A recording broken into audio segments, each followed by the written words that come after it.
Rock and roll. All right. We are now live. Ladies and gentlemen, and everyone. Oh, here we go. 3, 2.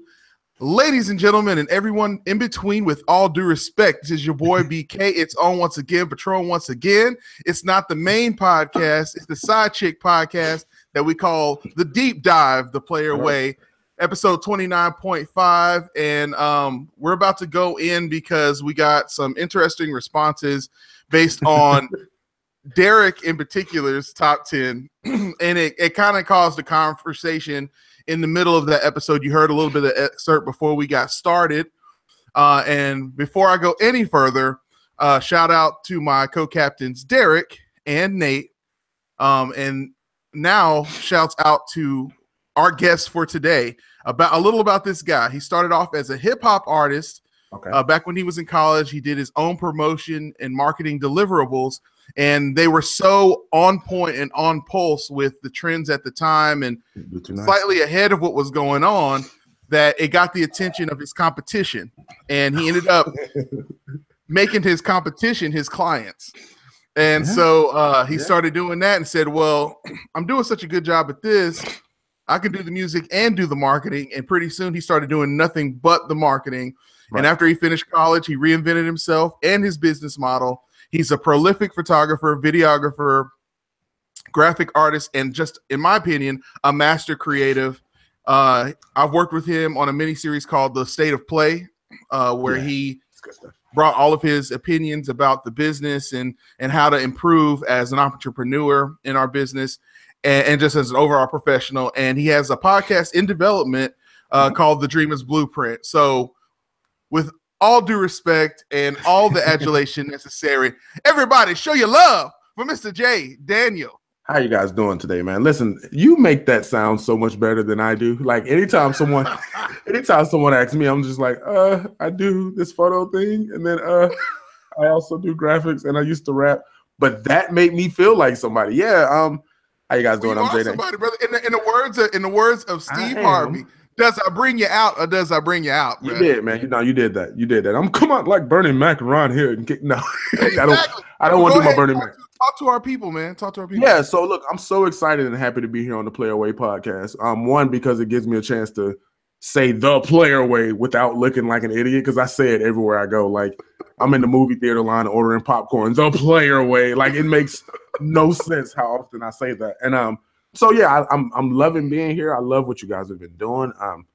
Even last week's episode, I do love it, and I love that it's polarizing, right? So movies are, and that's another thing. I'm just happy to be able to talk something that's not graphic design and photography for the first time. So I may keep you here too long, but movies are something that's so personal to us because like it's our personal taste and what we like and what we believe in, and you guys kind of have a good formula of balancing each other out. Where when you line up, you really line up. And when you're off, it's like magic because the drama between like last week when Derek's like, Jesus, Nate. Oh, wait, hold on. Who said Nate? Yeah, he's like, what do you think of Titanic? It's like, do you just hate everything that everyone loves? And I was thinking like, geez, man, what are your thoughts on pizza? Like, yeah, it was Derek. Derek, right? So Derek has he's building his brand as corrupting the system, and so he's a contrarian. But see, what's great about Derek is he's not a contrarian on purpose. He is a habitual line stepper, as Charlie Murphy would have said. Rest in peace. So Derek is like, I expect perfection in my entertainment, and rightfully so. These people spend millions upon billions, building brands, building franchises, and they continually make these missteps in not understanding what audiences really want out of a movie experience. And that's what today's episode is about.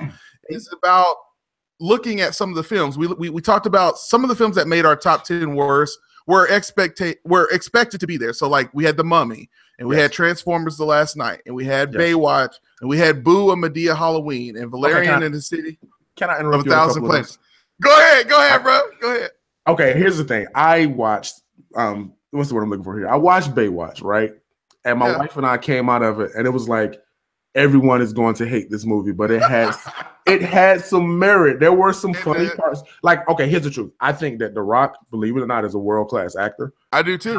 And I also think Zac Efron is a world-class actor. Like, I agree. he's played these comedic roles, but like even in Neighbors, the first Neighbors, when he's going through his villain phase and he's kind of in the room just ruminating over everything. And I remember thinking, geez, this is a performance. He's doing a great job. Like when he plays he does a good job of playing the fact that people think he's fake to begin with. Exactly. So he plays on that guy that you met back in college. You're like, hey guy, how you doing, man? Exactly. And then you realize he's a dirtbag behind closed doors. You're like, oh my goodness. And like in the theater, you get that feeling of, I know a guy like that. I know that dude. Like Channing Tatum has that. Channing Tatum has that same ability where it's like, I read an article from him. He was like, people thought I couldn't act so much that I feel like I'll never be able to. And I've been on this quest to learn how to act. So he's going to perpetually be trying to figure out how to do it. Yeah. And so I don't know if I would put Baywatch in that top 10, but I'll let you finish your list. Keep going. Here's what I think about Baywatch, and we'll get into this a little bit later. Okay. But some of the things that made the list because, again, it goes into not keeping your fingers on the pulse of what audiences expect and what they want. That's true. Baywatch wasn't a bad movie experience. It was just a bad blockbuster film experience. Okay. It was placed incorrectly, the wrong time of the year, and it also had the wrong placement. They should have put it on Netflix or Hulu or something. It would have done great there. Like there was like a film that came out on Netflix around Halloween called like The Babysitter.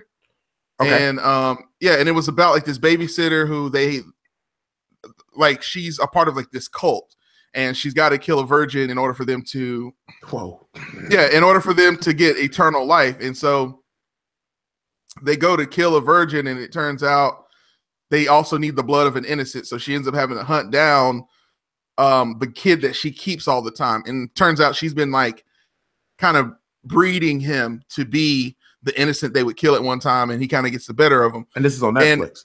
Yes, on Netflix. It's great. Okay, great film. It's hilarious. It's great to watch. It's a great, Saturday afternoon, nothing else to watch, show hole. I want to watch a horror film with a little bit of comedy. It's great. Baywatch would have done great there. Gotcha. But to put it, there's so many mediums, so many ways to get a film out nowadays. You don't have to just pay all this money and put it in the theater. And so that's kind of why some of those, I think Boo and Medea Halloween is the same situation. I think you put Boo and Medea Halloween out on the small screen and it does a whole lot better. Or you write that film and then you think, oh my God, this is what I'm making, and you put it in the trash bin. Like let's be honest. Well, we know why he made it. We know how he made it because it's a money grab. It was a money grab film. But that's okay. That's what we're here to discuss today because exactly. There we go. We're getting there. Okay, and then there were some more polarizing films that made the top 10, like Justice League, Alien Covenant, Thor Ragnarok, Wonder Woman. I couldn't believe Derek said that one, and All Eyes on Me. No, so here's what we're going to talk about. What are the things that make a great film?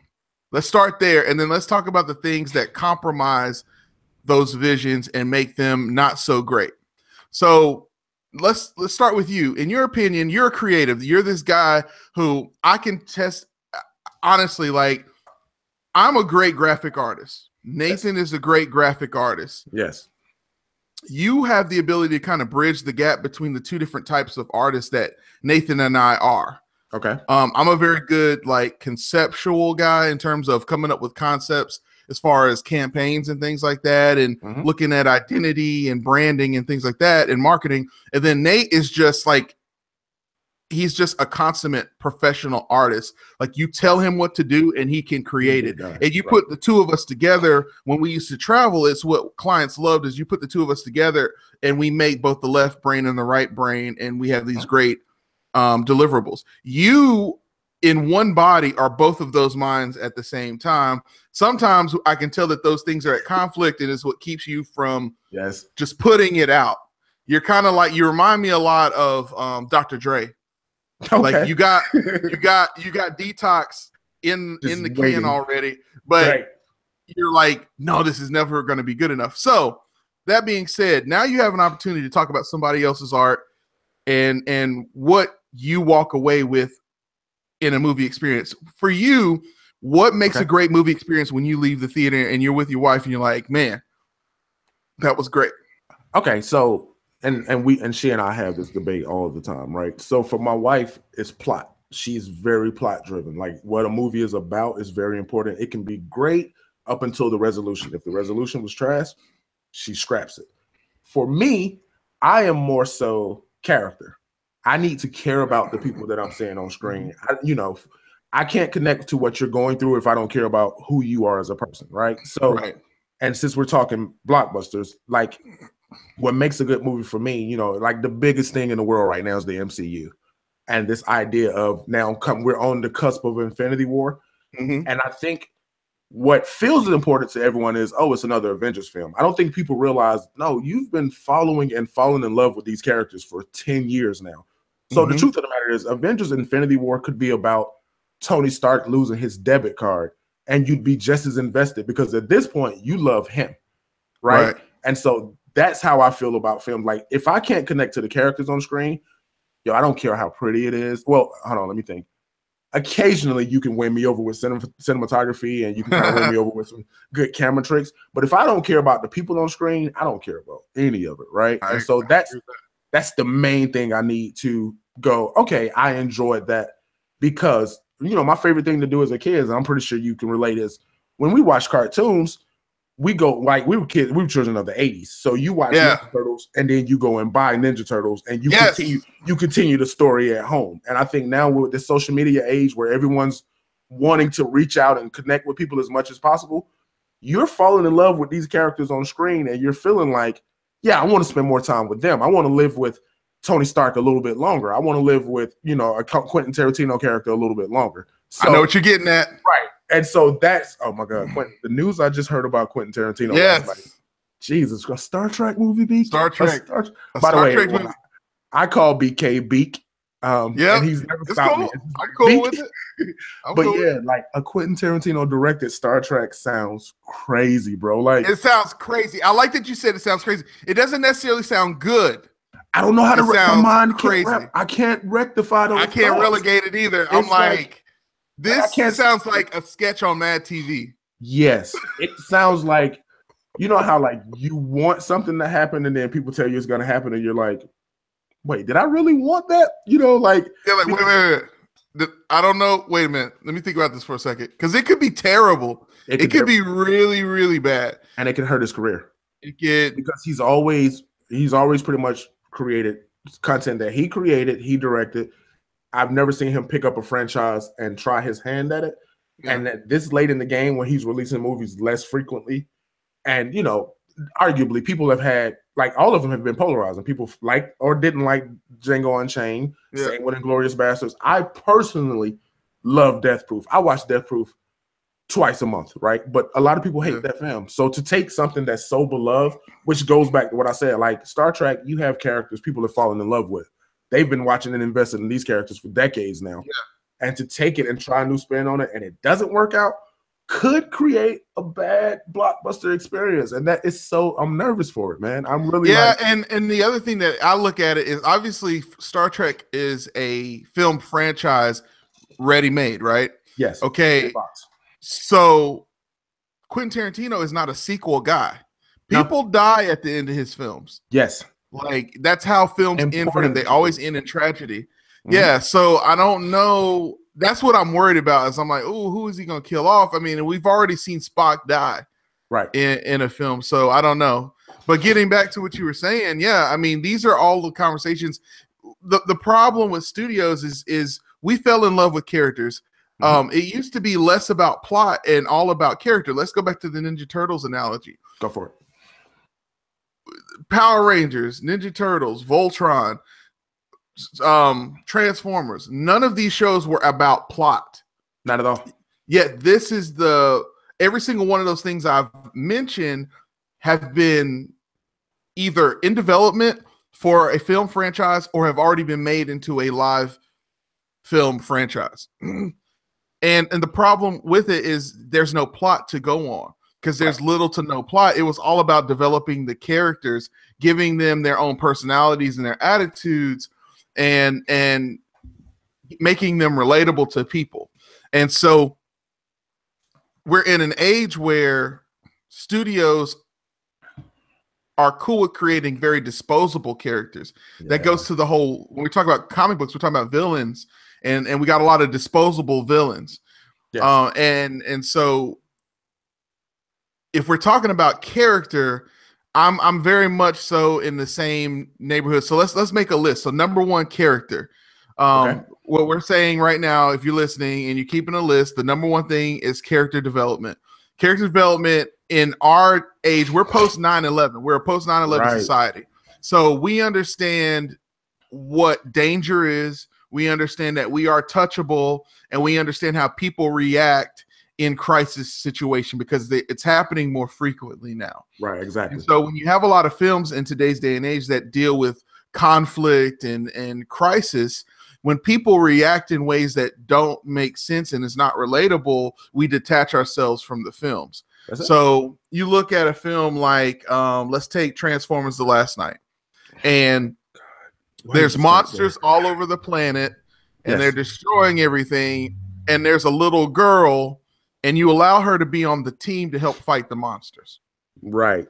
And it makes no sense. And then the truth is she pops up, and so with that little girl, and they did it from the trailer. They play on your heartstrings because I think a lot of times when filmmakers make films, they don't show or tell anymore. They just rely on you to kind of fill in the blanks, right? Yeah. So they go, all right, if we put a girl on screen and her face is kind of dirty and she's in a junkyard, you're going to connect the dots and say, oh, she must have had a hard life. But the truth of the matter is, while that may be true if I'm walking past a person in real life, you still have to make me care about this person on screen. Yeah. So when she's like, I have no one else but this robot, and my parents have died and X, Y, and Z, that's all very sad stuff. But I'm thinking, dude, every lead actor in the Transformers series has had a personal robot at this point. So, and they die, right? Like the only one who's made it through was Bumblebee.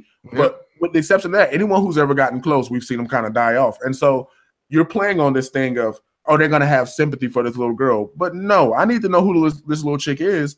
Otherwise, she can get blown up by one of these robots because honestly, I'm more invested in the robots than I am any of the humans. There we go. And you hit the nail right on the head.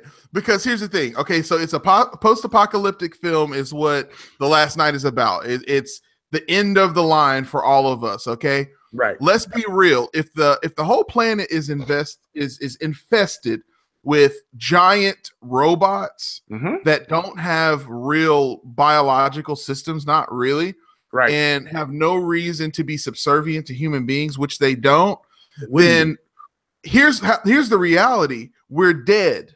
Yes, that's it. So we need to see us subjugated. Yes. We need to see, for example, the thing that people do love about the X-Men films, and not so much the X-Men films, the X-Men story. Okay, go for it. Is that classically humans have outnumbered mutants. Yes. And even though they are super powered, there's only so many of them. And especially after that mutant virus came out in the comic books, there was there's even fewer of them. So it was very viable that we would be able to outnumber them, seize them, and take them down, especially when we built a weapon that is not biological, that can withstand pain and withstand damage. Right. Yet now we have a reason to care about Days of Future Past and for them to go back to the past, because there's no way for them to win in the present time. So we're on board with this film as long as they don't mess it up throughout the plot. Exactly. And so it's the same thing with Transformers. Is like, one thing that Nate loves to see a realistic resolution. Like, this is actually what would happen.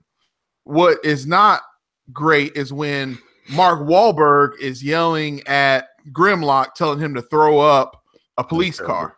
That was terrible. You know, it's like, why is he listening to this man? First of all, he's less developed than the other Autobots, and now he's listeing to a human. It makes no sense, right? He's eating cars, but he won't eat a human. It's weird. It's just kind of weird. Yeah. We personify it too much. Like the Transformers, the biggest problem since its inception has been, this needs to be like, and basically what you're saying is that you make the robots background characters and they're just kind of plot development for the humans, right? Yep. But at some point, maybe not the first film, but the second film, Transformers should have no longer been about humans. Nope. Like, I mean, in the sense of the humans should be the plot point. It should be a Yes. war for, all right, the Decepticons have this control and the Autobots are trying to fight against them, and we're watching those characters go against it.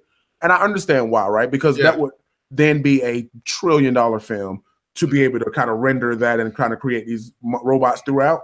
But it's just none of us are sitting down in the theater wanting to see Mark Wahlberg be the hero of Transformers, because we know that realistically that would not happen. We know realistically, if every dog on the planet today decided, you know what, I'm going to attack humans, right?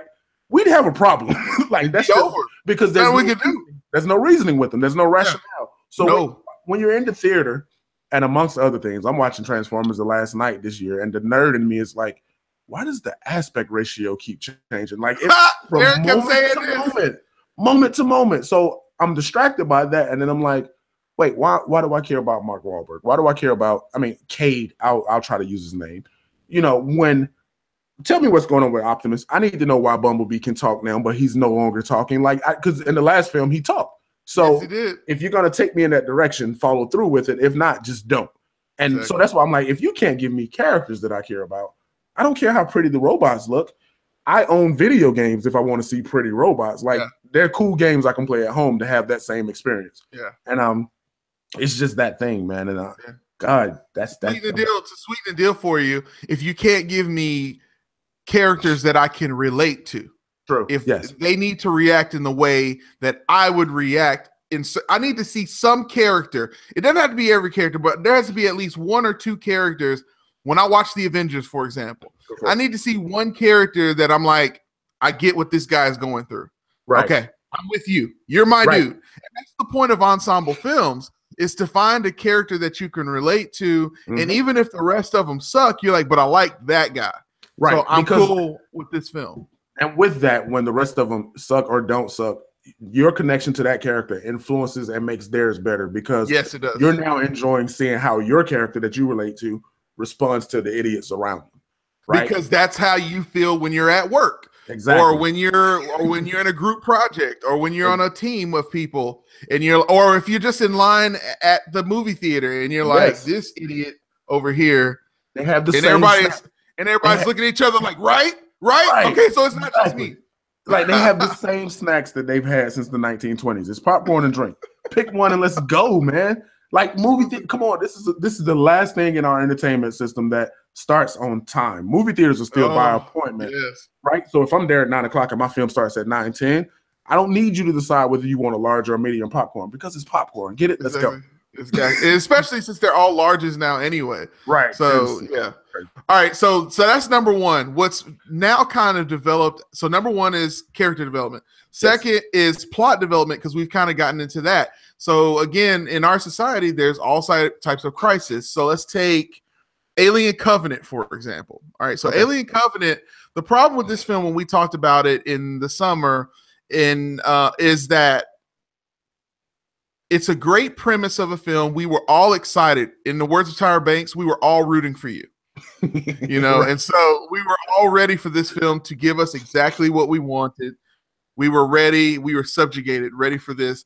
And then the plot insisted on being corrupted with all of these different, or should I say the writers of this film and the studio allowed the film's plot to be very convoluted. Yes. And things to happen that don't make any sense. For example, I like to say in life, yes, there are lots of coincidences, and those are the things that give us purpose. Right. And those are the things that are we're like, wow, isn't that interesting that happened at that exact same time? Because if this didn't happen, then this wouldn't have happened. But at the same time, very rarely is there something. Okay, let me take this back. When it comes to those coincidences, however, they're very personal.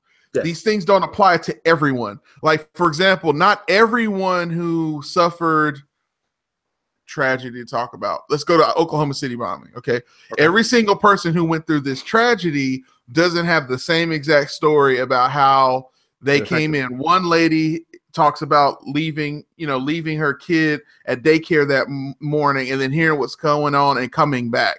Mm-hmm. Another one, her husband was in the building and he works there every single day and she's been calling trying to get through. So like everyone has different perspectives. So when you have a story where everybody goes to sleep,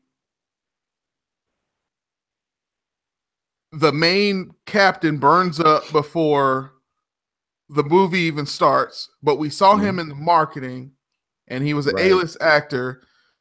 And then if everything that happens from the movie there forward happened only because there was an accident and then there was a solar flare or some whatever it is, and then they just happened to land on this exact planet. We need more to engineer why they got to this planet in particular that was a trap.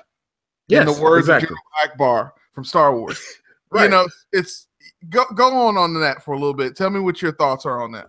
Well, I had the same feeling while watching the film. Like I'm watching this and I'm like, okay, you know, the whole thing is they were in space heading in a total different direction. Yes. So everything that's happening to them, they're reacting to. And if you set that up well, that can be awesome, right? Because it's like you've made me invested in the fact that they're on this journey. They're trying to get to where they're trying to go and something sideswipes them. Yes. But when you have to scale it back and you think, okay, geez, there was and I can't remember his name now, Fassbender's character. Yeah.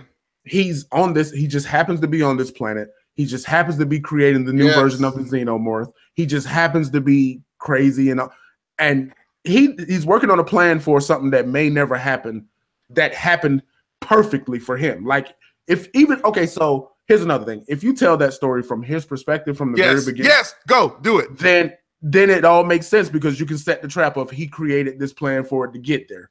But if you tell it from the passengers, and then it's just like, geez, man, this was a no-win situation from the gate. And I can't get invested because everything they're doing, the whole movie's chaos. Everything they're responding to, they had no contingency. Okay, so from David's character, David's perspective, he had no idea this planet was going to land here. He was going, and I mean, not planet, but this ship was going to land there. And he's like, oh, I got lucky. No, he's too prepared for luck. It's too prepared for that. We're ready to hear. First of all, why do they have to crash land on this planet? Well, not crash land, but why do they have to get deviated? Why not see a beacon and come to this planet? Come to the planet. Why not the destination be this planet?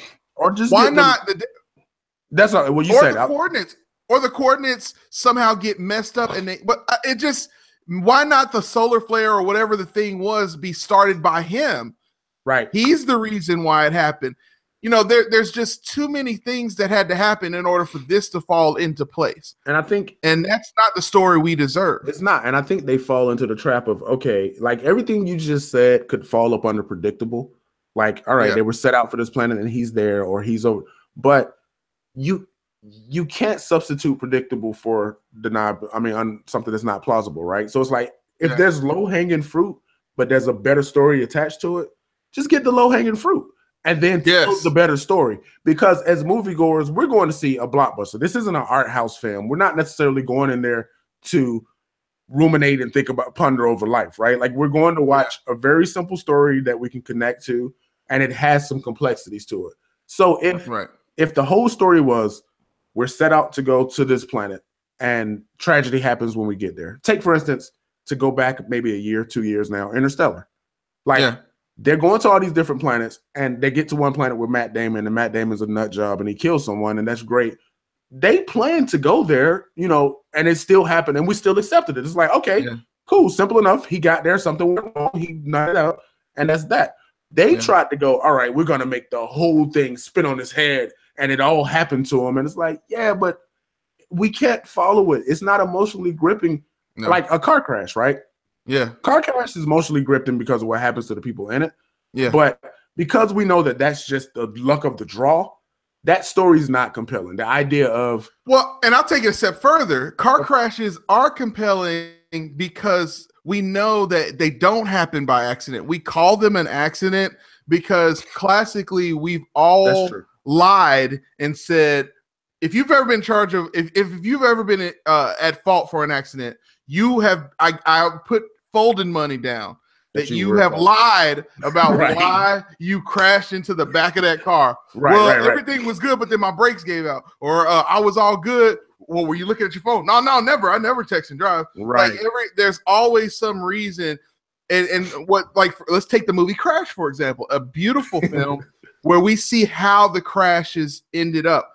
Nothing was an accident in the first place. Everything kind of came together based on the actions and the motivations of people. So what we think are crashes and conflicts are really our attitudes that were ultimately going to end us up there at some point at one or another. And all it takes is for another person to be in the way of us. True. Okay. That makes sense. So that's the problem with Alien Covenant is there's nothing there. And Wonder Woman, to be devil's advocate, is of a similar situation where if this guy from World War II hadn't just happened to end up at Themyscira, Wonder Woman would have. She never comes out, and therefore a man is ultimately responsible for Wonder Woman coming of age. Right. You know, and even in that.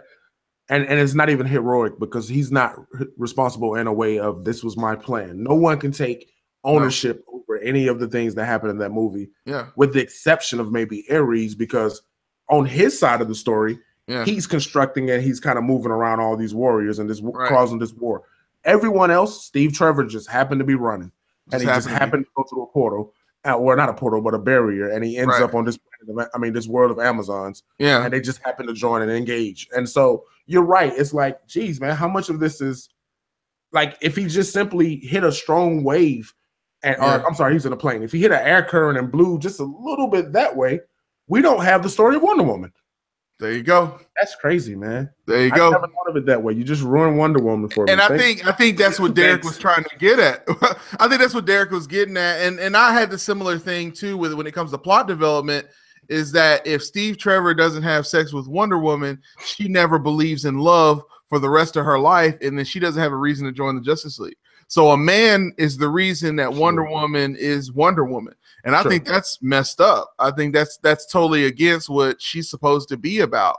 Even into Justice League, where they mention Steve Trevor in that, you know, she's kind of having these feelings for Batman. It's like, we don't need romance for Wonder Woman. Let's leave that for like the sequel. Her origin have to have sex and all of these other things. She needs to be the strong and independent woman.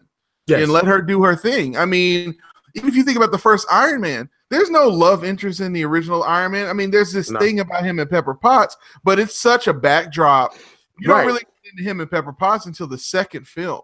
Exactly. And by that point, you care enough about Tony that you care that he has someone. But look at you. You better go ahead. That's why I got you on the player way. But it's true because like I could say the same about Captain America now. He's now dating Peggy's niece or whatever. And I'm like, gross. It's so gross. And in my mind, I'm like, guys, the more compelling story and the story that you've been telling here, like there's this weird triangle/quadrangle of Captain America, Scarlet Witch, Hawkeye, who's now married, so you can take him out, and even the Hulk, right? There's this weird triangle of they all kind of have a chemistry here. And then you give me this girl out of nowhere speaking at a funeral, and she's like, yeah, I'm her niece. And then they kiss. And it's like, where does this come from? We don't need this for Captain America. Just let him be a hero. Let him be the man. Yeah. Let him be the man misplaced in time who doesn't have that connection because it further informs his character. The fact that he's now because he's now in a new time that he's not connected with, but he cares about people so much that he's still going to risk his life no matter what. We don't need him to fall in love to further make us believe that he would do that. Like, that's Captain America's core. That's his story. You're getting to it. So number one was character development. The second one was plot development.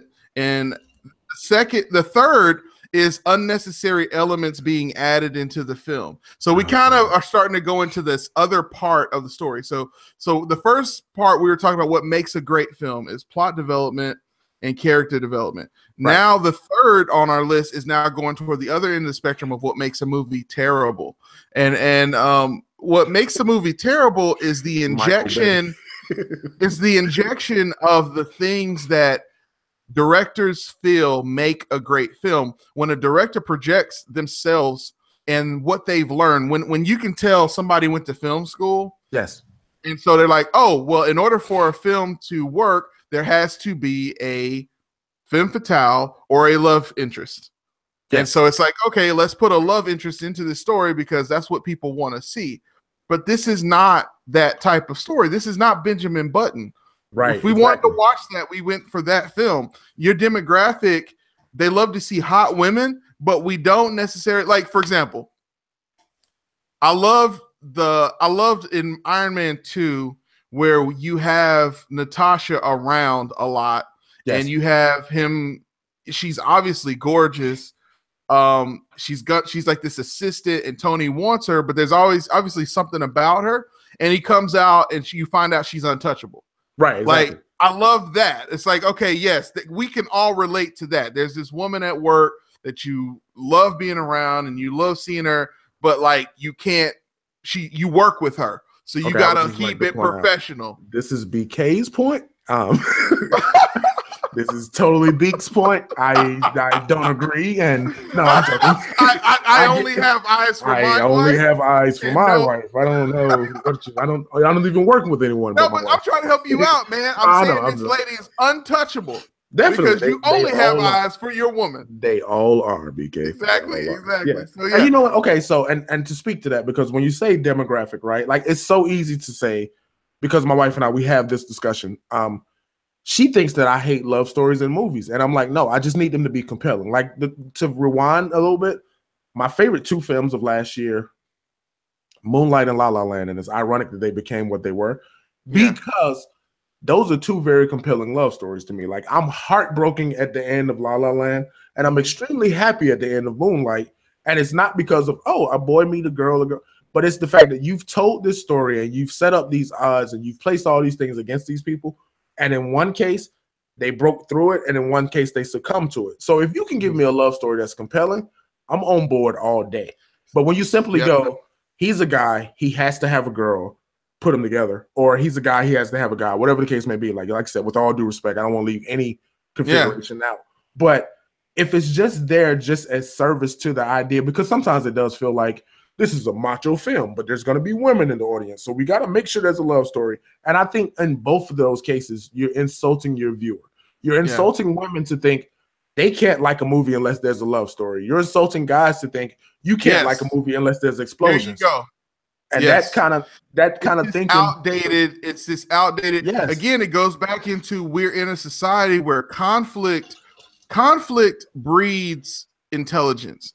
Yes, because in nature, as our lizard brains, okay, they keep us safe, okay, and our amygdala, if you will. So as animals, our base instincts are procreate, eat, and survive.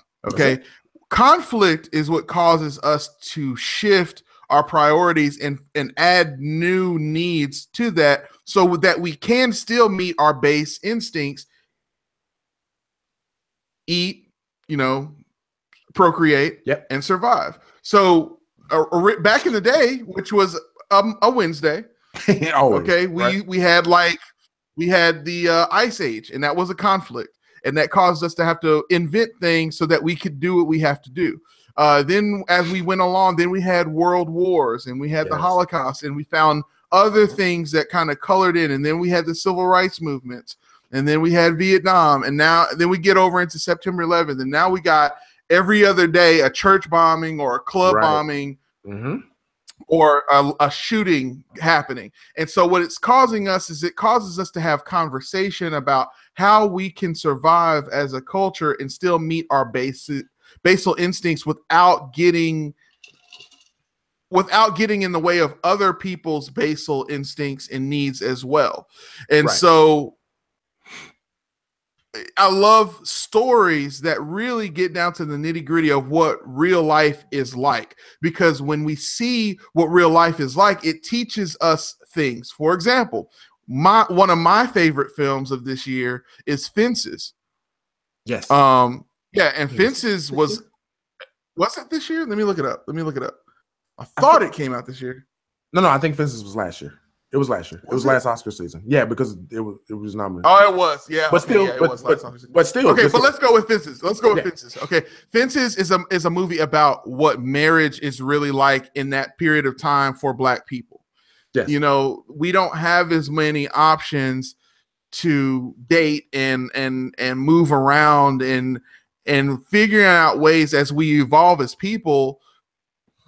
How do we interact with people? How do we handle our emotions while also being only having so many options in life?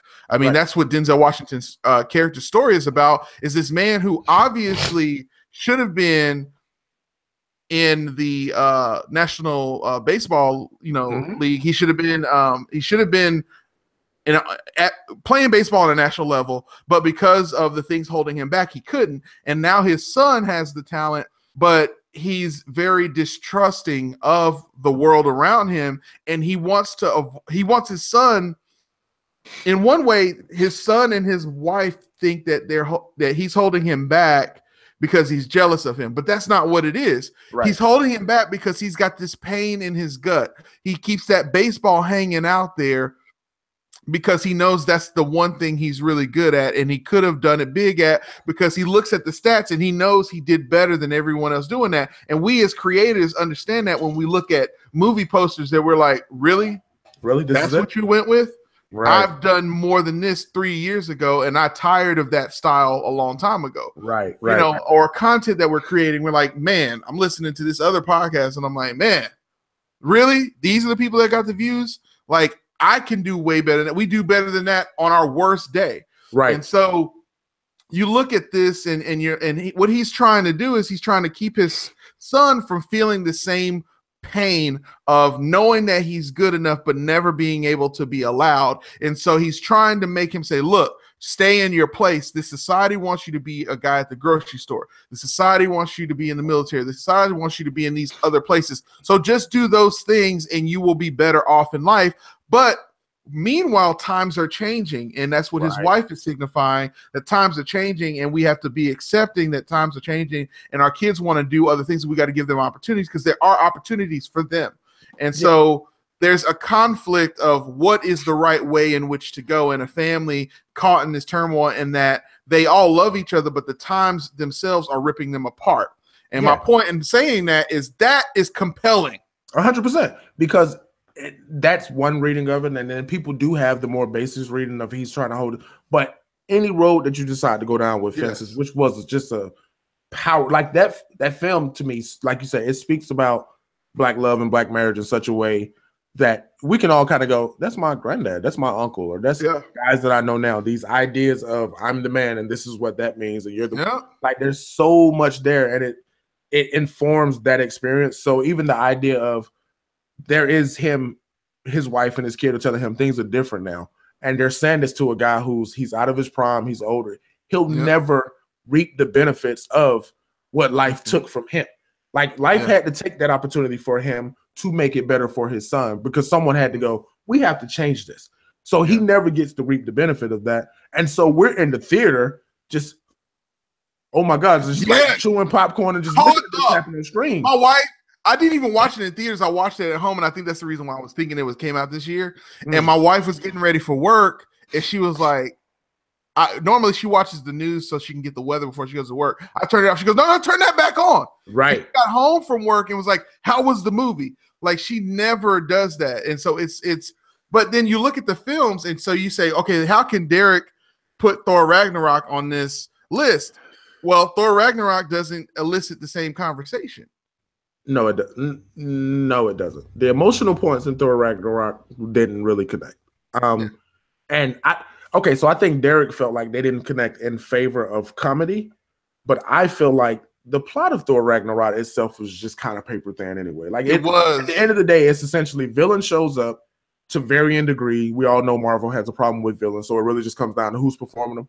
Which Hela was a great villain. She was really good. And I think that's part of why it sucks that the plot was so paper thin, because you finally have a very strong villain. And on top of that, she's a female villain at that. And I think Cate Blanchett did an amazing job. She was really good.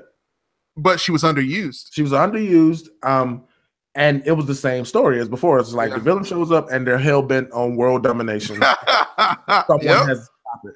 And that's the story of this, to the point where I think of the franchise, the Thor movies for me have been the weakest because they don't play out as the Shakespearean play that they should be. Thor's story is the story of Hamlet. He's the more dramatic.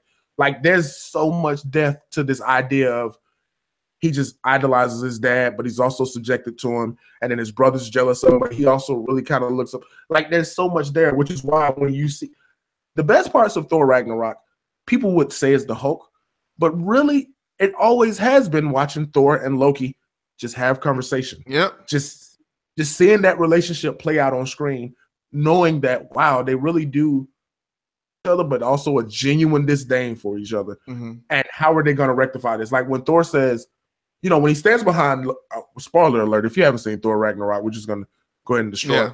When he stands beside, when he throws the hammer and he's standing behind Loki and he says, you know that hammer has to come back to my hand. You're wondering, would Thor really let this happen to Loki, right? Like that moment is so tense. And then Loki snaps out of it and Thor catches the hammer. And it's like, would he have or would he not? Yeah. That is compelling stuff. Like, searchers. Yeah. I love that. To go to that, they're showing you, one thing I did like about Thor Ragnarok is they're showing you the difference between humans and gods.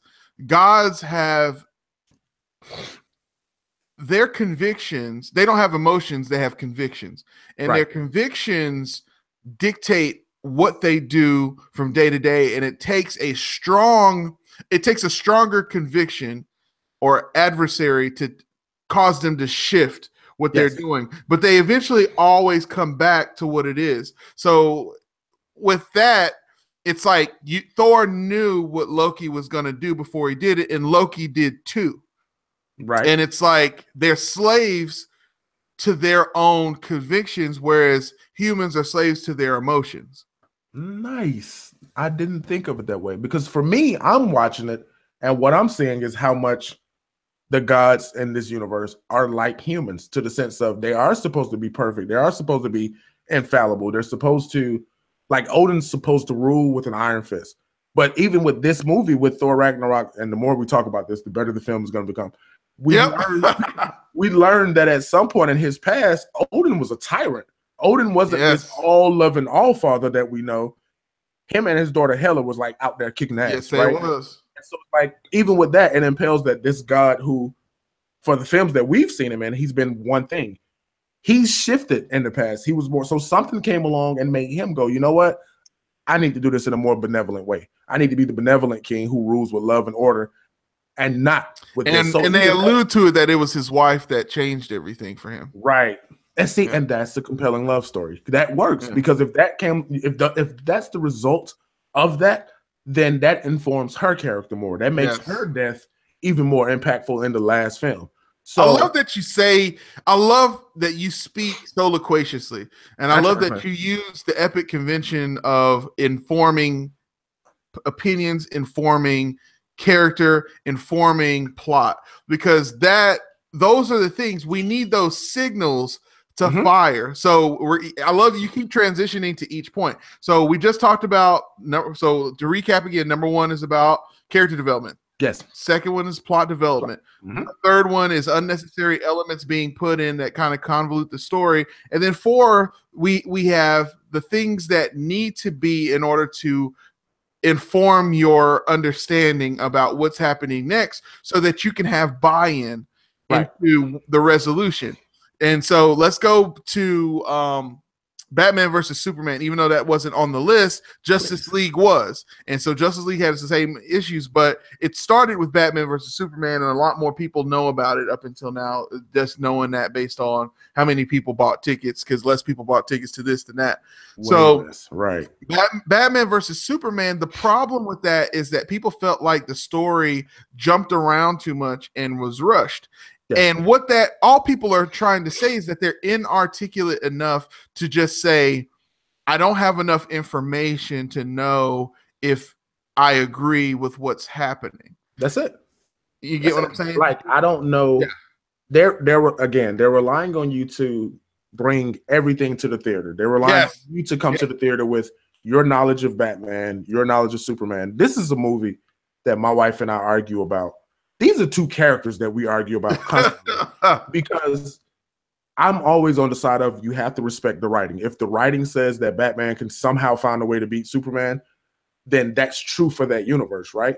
But most people coming to the theater didn't read comics. Most people coming to the theater are coming because they saw the animated series as a kid, or they've only seen the Batman movies. Batman's had 1 million movies at this point. So if you're expecting me to come to the theater and sit down and watch Batman versus Superman using my bank of what I know about Batman versus Superman, and then Batman and Superman, and then you flip that on his head, then it's like, all right, I'm in the theater, and the first thing I'm thinking is Batman doesn't kill, he doesn't use guns, Right. And you're wanting me to think that because you're not showing me this Batman's origins, so you're wanting me to go off of what I know about Batman already. Right. And then you show me Batman standing with a rifle, and he has a 50 caliber machine gun in the Batmobile, killing indiscriminately. And it's like, okay, now you need to make me understand this Batman for me to understand why he has a problem with anything Superman is doing, as opposed to, like, honestly, it felt like that movie should have been the other way around. It should have been Superman hunting down Batman. But then that's not a compelling story because everyone's like, you've already established Superman can hear everything on the planet. Yes. He knows who everyone is. So it suffered because it's exactly that. It's like, I don't know, and I don't fully understand why Batman has a problem with Superman in this universe. Okay, let's go there. There. Okay, because you said a lot of stuff, and I want to kind of package it because I agree with you 100%. You're good at that. So again, we're talking about informing our opinion and our understanding. And you said, I'm seeing Batfleck do things that I don't understand. If you're expecting me to bring my knowledge of Batman to the theater, then I need you to jock with what I have in my memory banks about what Batman does. And I'm seeing Batman do things that I'm not seeing him really do before, or at least not in the incarnations. And keep in mind, he's doing this all under the auspicious, under the understanding that I'm a superhero because my parents got killed when I was a kid. Right. Spoiled brat much, especially in an era where we're talking about people being entitled and people feeling like, that they're dictating what other people should do and feel. The reason why Christopher Nolan's incarnation of Batman was so much better in The Dark Knight and in Batman Begins in particular is that Christian Bale's Batman isn't just motivated by his parents. His initial depression starts with his parents being dead. But what brings it back up and makes it a fresh wound all over again is just as he's becoming an adult and he's learning to deal with it, they finally catch the dude and he's in trial and he knows he's guilty and everyone else in the room knows he's guilty. And then a mobster comes in, pays for his lawyer fees, and he gets off. Right. So that establishes corruption within the city that his parents helped build. Right. So it's twofold. Inside the building that his dad probably paid money to build. With men who are judges that probably went to school with his father, people who come to his parties every year, because we see this later on. They come to his parties at his house during the Ra's al Ghul scene. Yes. All of these people are in his house, and he even has a monologue like, all of these sycophants that are in my house. Get the hell out. Get the hell out. Right. It's like he's not just motivated by his parents dying. He's motivated by his parents being the soul of Gotham itself. And they died trying to protect Gotham, killed by a man they were trying to save. Dude, you should write movies, man. That is exactly what that is. And it's like, so with now going to Ben Affleck's Batman, who I personally love his performance. Yes, but it's they like start off the movie with the same old diatribe with the pearls getting ripped off, and it's like, we've seen this story before. Give us something else. Or again, like you just said, like Nolan did, build on this idea of, okay, yes, it's also this, but it's also this, because things can be two things, right? Like Batman can really love his parents and also really see the injustice in Gotham, and both of those can be motivating factors. And I think I don't know. It's just the bottom line is we're accustomed to more dynamic storytelling now. So when you give us a very basic plot, it's almost like, I reject this. I reject it on principle. I personally, it's weird because I see the merits of Batman versus Superman. I can see what's good about it and what's really good about it really stands out to me, but I can also see what everyone complains about.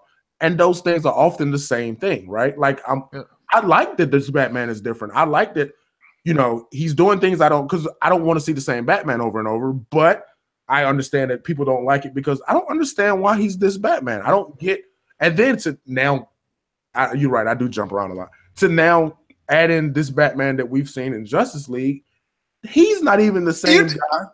I love this because you did exactly what I was going to do next. So you take the broken film that everyone agrees, even the studio agreed that the film is broken, and then you use that as the foundation for the Hall of Justice. Yes. Yeah. And you expect people to go and watch that and to love it. You got a lot of work to do because these characters deserve more, man. They deserve more. Like, I think historically, I've said Superman to me is a boring character because he's perfect. But Man of Steel actually changed my mind on Superman because for the first time, I saw the conflict in Superman. I actually saw, holy shit, he's human. Yeah. Like, he has human emotion. I never saw it in the comics. I never seen it in the cartoons. All of his video games suck. But in Man of Steel, I was like, I get it. So the grumpy Superman the grumpy Superman that everyone hates. Right. I'm looking at like heavy is the head that wears the crown.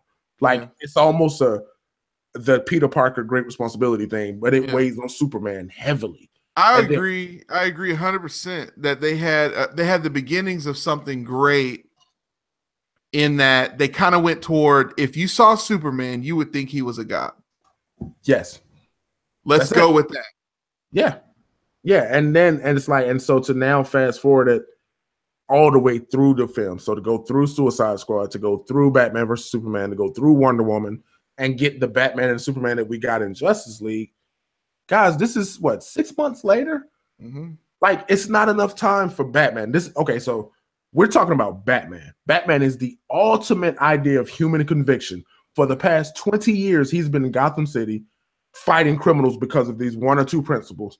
And then in 6 months, his whole mind changes about how he feels about Superman, the guilt that he has about Superman's death, which is so contrived. Why does Batman feel guilty about Superman's death in this movie? Like, what did he do? What did Batman do in that movie at all that would say, you know what, I can see why he'd be carrying that weight around on him? So it's oh my God. I wanted to like just there needed to be a scene where Steppenwolf grabbed Batman around the throat or comes to recruit Batman and says, you are the most ruthless human being that exists. You killed the savior of this world. Right. There needed to be something where he like legitimately is trying to recruit Batman and Batman is like, holy shit, what did I do? Yes. Exactly. Oh no.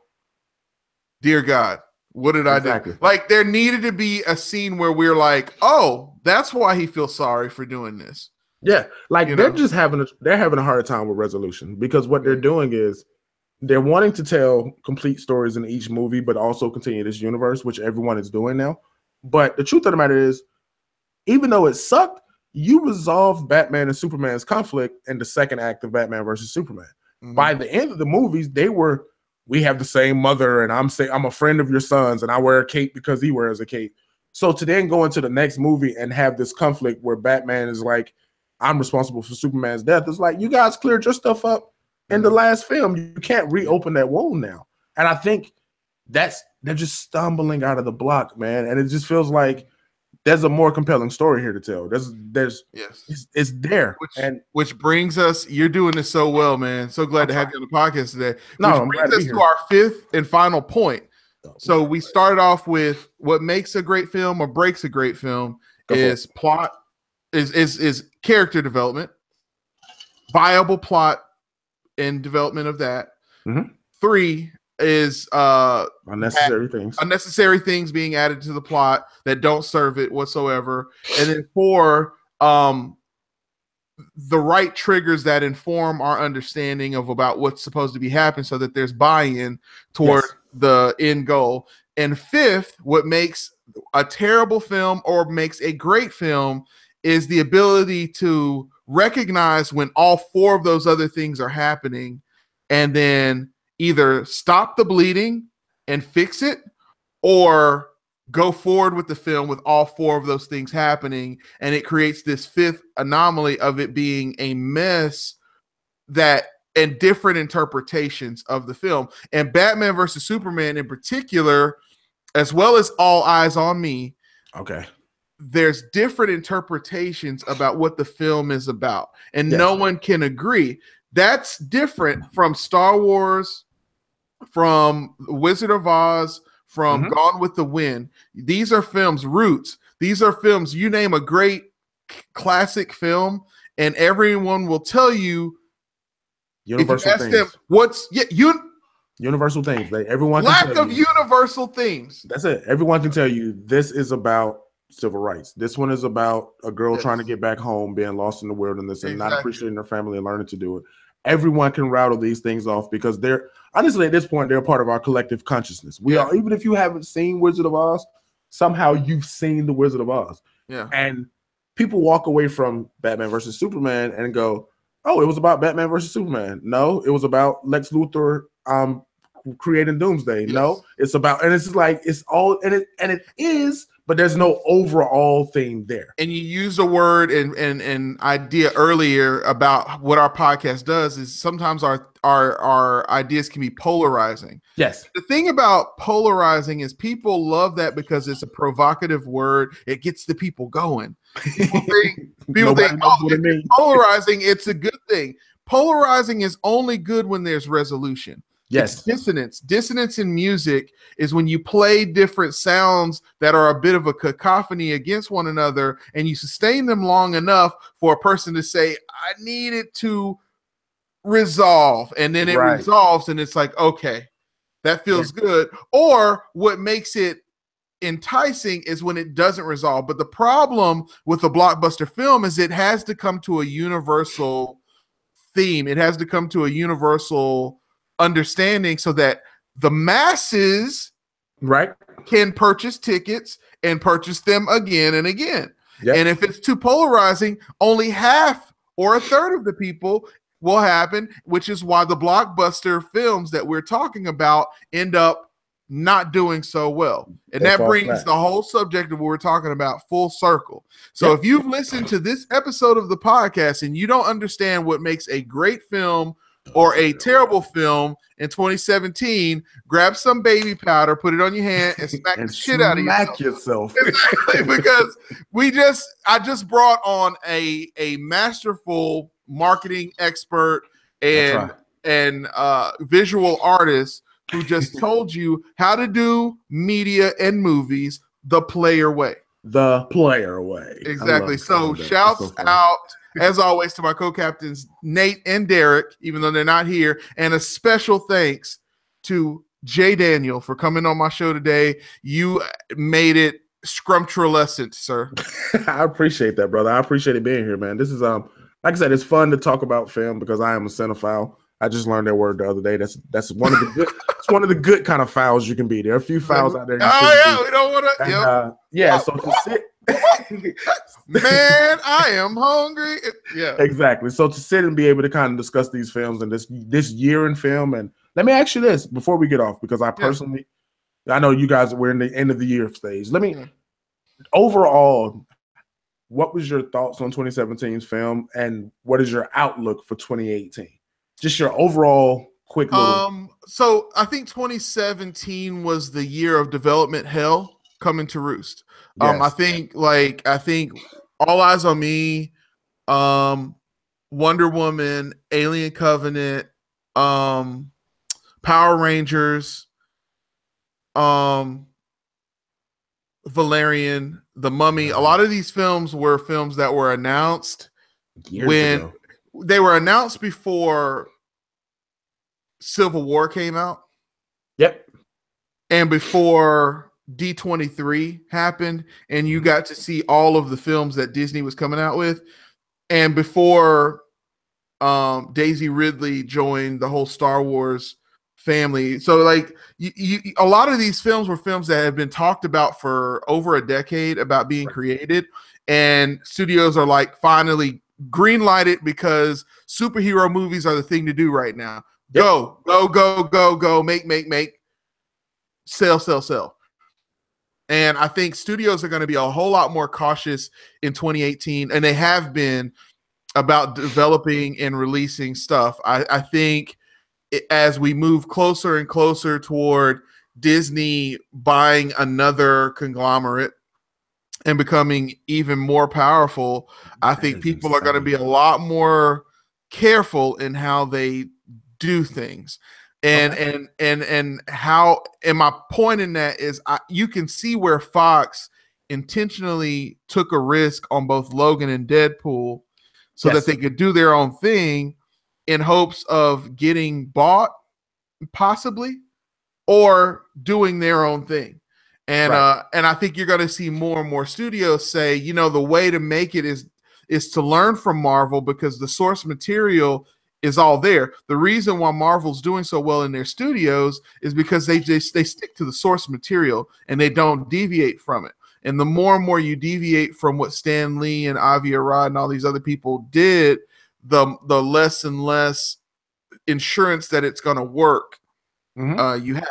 So in 2018, I think we're going to be less bombarded with trash, and I think we're going to get a lot more. And mainly because we got some heavy hitters coming this summer, and people don't want to be anywhere near it. So I'm looking forward to that. But until next time, no matter what path you take or streets you decide to walk down, make sure you're doing it the player way. Thank you, player way. No problem. I want to end with you plugging your plug-in. I mean, you came on the show, plug your product, bro. All right, perfect. So again, like BK said, Beak, as I like to call him, I'm Jay Daniel, graphic design photographer, marketing, brand strategy. I do a podcast as well. So I'm going to give you guys the rundown. First off, if you want to find me anywhere online, it's Jay Daniel is my @name, which is ITSJAY Daniel. My podcast is The Dreamer's Blueprint, which the website is thedreamersblueprint.com. A little podcast that I like to say is for people who have more ideas in their head than hair on top of it. I do like saying that. I'm going to keep saying it. And I would love to speak more with you guys, man. I would love to be on this show again. This has been fun. Like, since you'll be back. You'll be back. Yes, for sure. Because I got to argue with you guys, man. I got to duke it out with them. But since the inception of this show, I've been just kind of in awe because I've worked with you before and I know your attention to detail and your passion for it. And so to see you guys are now on what's this episode? We might in our 40s, 50s now? Well, it's going to be episode 30 on our next episode. Right. And so to see it come this far, and it only gets better week to week. So I'm humbled and I'm honored to be here. And that's that. I'm the weirdo guy with the afro. I'm all over the place. So it's Jay Daniel. Look me up, hit me up, send me a message, tell me some crazy stuff I said on here that didn't make sense, and we can have this conversation. Thanks for having me, Beak. Absolutely. Thank you for coming on, man. We're going to wrap that up just like that. Let's roll credits. See y'all next week. The player way. I love that. And we can stop recording your individual, and I'll stop recording the live stream. Thank you all for it. We had a few people who did join us on the live stream. Thank you for coming on. And if you're watching this after we've actually recorded the podcast, if you want to get the audio version that actually has Darren Marlar, our movie trailer guy's voice, he's going to be on there. Previously on the Player Way podcast. Like, he's going to do all that. We're going to knock that out. We're going to get that out today. Hopefully by 1 o'clock this afternoon. So you can either listen to it that way, which would be the player way, or you can watch us actually converse here on YouTube like you just did. So go on, you crazy kids, go on and download that audio only. And if you enjoy all of this content and you want us to help you curate your media the player way, go on to playlifeyourway.com. Yes, it's not the playerwaypodcast.com, but you can get there that way as well, because it's a mantra. It's not just about playing life anyway, it's about playing life your way.com. We'll see you next week.